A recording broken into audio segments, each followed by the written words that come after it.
মৰমৰ ছাত্ৰ-ছাত্ৰীসকল, ইতিমধ্যে 2025 বৰ্ষৰ মেট্ৰিক পৰীক্ষা আৰু উচ্চতৰ মাধ্যমিক চূড়ান্ত বৰ্ষৰ পৰীক্ষা সুকলমে অনুষ্ঠিত হৈ আহিছে যদিও তাৰ মাজত কেইবাটাও বিসংগতিয়ে দেখা দিছিল, বিশেষকৈ প্ৰশ্ন কাকত বা প্ৰশ্ন সম্পৰ্কীয় বিসংগতি।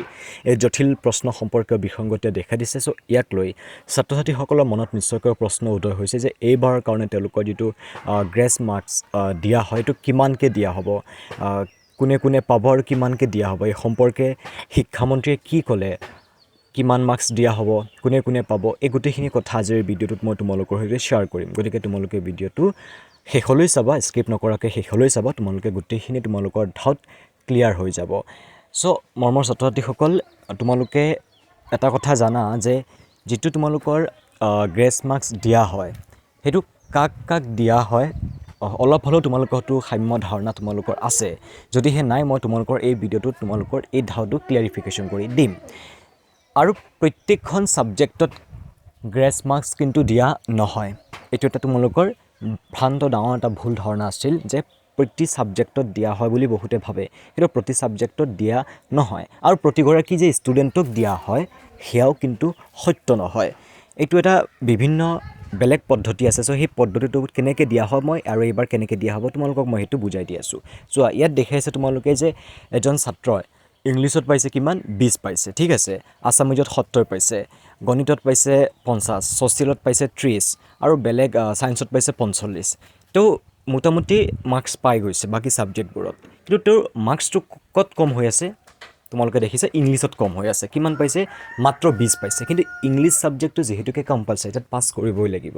চ' তেনে ক্ষেত্ৰত এতিয়া ছাত্ৰজনক বা ছাত্ৰীগৰাকীক পাছ কৰাই দিব লাগে। তো তেতিয়া কি কৰা হ'ব, তেতিয়া এই ইংলিছ যিখন ছাবজেক্ট আছে সেই ছাবজেক্টৰ লগত তোমালোকক যিটো গ্ৰেছ মাৰ্কছ বুলি কোৱা হয় সেইটো তোমালোকক এড কৰাই দিব। যেনিবা ইয়াত 10 মাৰ্কছটো দিয়া হ'ল, ঠিক আছে। তো 10 মাৰ্কছটো ইয়াত এড কৰাৰ পিছতহে টোটেল হৈছে কিমান, 30। চ' এই 30টো পোৱাৰ পিছতহে তেওঁ পাছ কৰিছে বা তেওঁ গ্ৰেছ মাৰ্কছ লৈহে তেওঁ উত্তীৰ্ণ হৈছে ইংলিছত, ঠিক আছে। কিন্তু গুৰুত্বপূৰ্ণ কথাটো হ'ল যে তেওঁ ইংলিছৰ যিটো গ্ৰেছ মাৰ্কছ লাভ কৰিছে 10, সেই 10টো কিন্তু যিটো টোটেল নাম্বাৰ কাউণ্ট কৰা হয় সেই টোটেল নাম্বাৰত কিন্তু সেইটো অন্তৰ্ভুক্ত কৰা নহয়। অৰ্থাৎ থিয়ৰিকেল যিখিনি নাম্বাৰ পাইছে সেই নাম্বাৰখিনিহে প্লাছ কৰি তেওঁৰ টোটেল যিখিনি নাম্বাৰ সেইখিনি ডিক্লেয়াৰ কৰা হয়। এই এক্সট্ৰা যিখিনি মাৰ্কছ আহি ইয়াত যোগ হৈছে সেইখিনি কিন্তু ইয়াত এড কৰা নহয়। গতিকে এইটো এটা কথা হৈ পৰিছে। এতিয়া তোমালোকে গম পাইছা যে কোনোবাই কৈছে যে মই 75 পাইছোঁ আৰু 5 মাৰ্কছ হ'লে মোক গ্ৰেছ মাৰ্ক দিলে মই হয়তো বা লেটাৰ পাই ল'ম। সেই তেনেকুৱা নিদিয়ে, তেনেকুৱা কোনো প্ৰচেছ নাই, তেনেকুৱা নিদিয়ে যে তোমালোকে ভাবিছা মই লেটাৰ অলপৰ কাৰণে পোৱা নাই মোক দি দিব।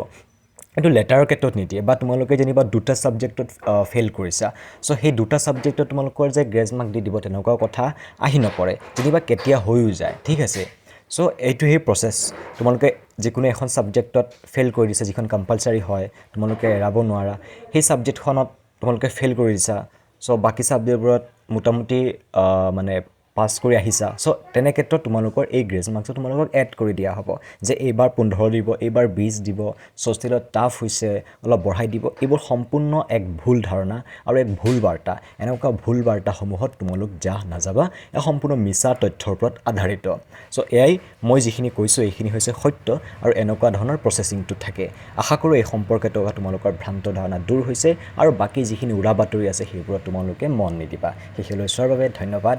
আগন্তুক পৰীক্ষাসমূহ ভাল হওক তাকেই কামনা কৰিলোঁ। ধন্যবাদ।